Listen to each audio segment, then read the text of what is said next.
Hello children, how are you all? Now I am here before you to present one more STEM activity. Every day we come across many measurable things like grains, fruits, vegetables, milk, petrol, etc. Measurement is very essential to measure the things accurately.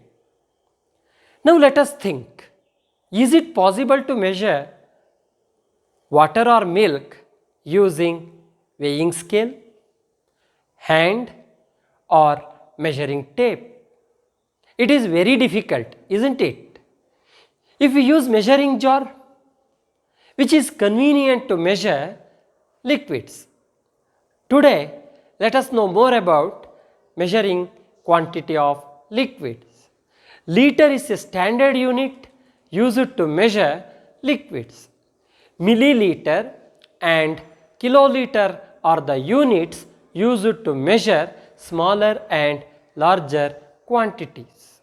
Here you can observe few measuring jars: 1 liter, 500 ml, 250 ml, 200 ml, 100 ml and 50 ml. Among them, which is the largest one? 1 liter, isn't it? The rest of the measuring jars are in descending order.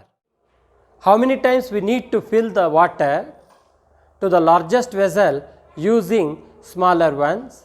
First, I am going to take 500 ml. This is 500 ml. Just observe how many times I am going to fill to the largest one.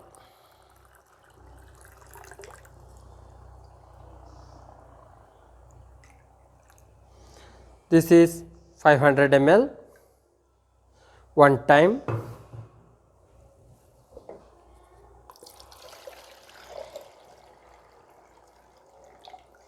It complete half of the vessel.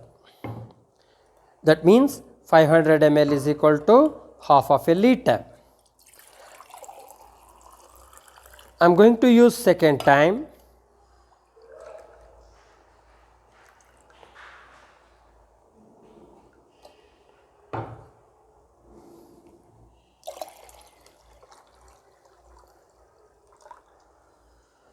See, that completes 1 liter.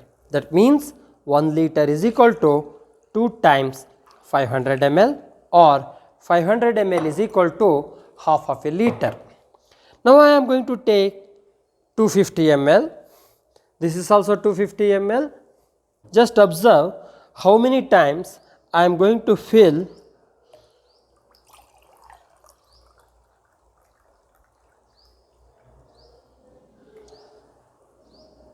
this is 250 ml, one time.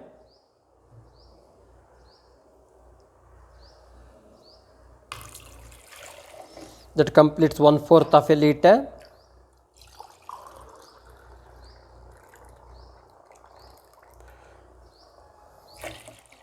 Half of a liter.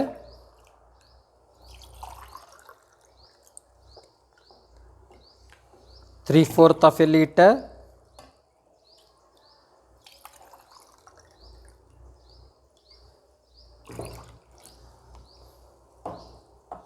That completes 1 liter. That means 250 ml is equal to 1/4 of a liter. Now I am going to do the last one.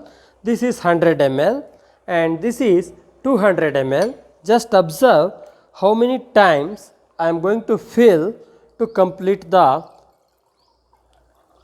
largest one. This complete 100 ml, 200 ml.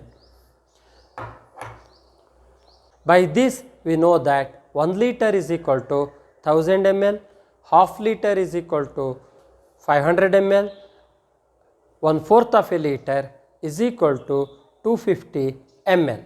Nowadays machines are used in packing industries like oil and milk. Now you observe this situation. Two vessels contain 60 liter and 80 liters of milk respectively. we have to find the maximum capacity jar that can measure the milk of the two vessels exact number of times. To get solution to this problem, we have to find the factors of 60 and 80.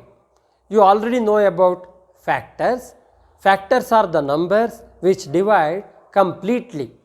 Factors of 80 are 1, 2, 3, 4, 5, 6, 10, 12, 15, 20, 30 and 60.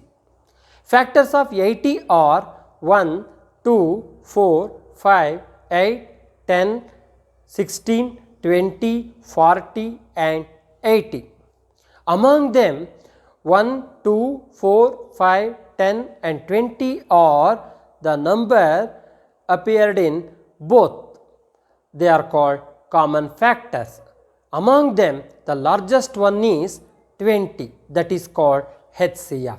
By using the HCF, we can find the maximum capacity jar that can measure the milk of both the vessels completely. I hope you are enjoyed the activity. Thank you. Now, along with this activity, I am going to send you an activity sheet. Complete it and send to us. Thank you, children.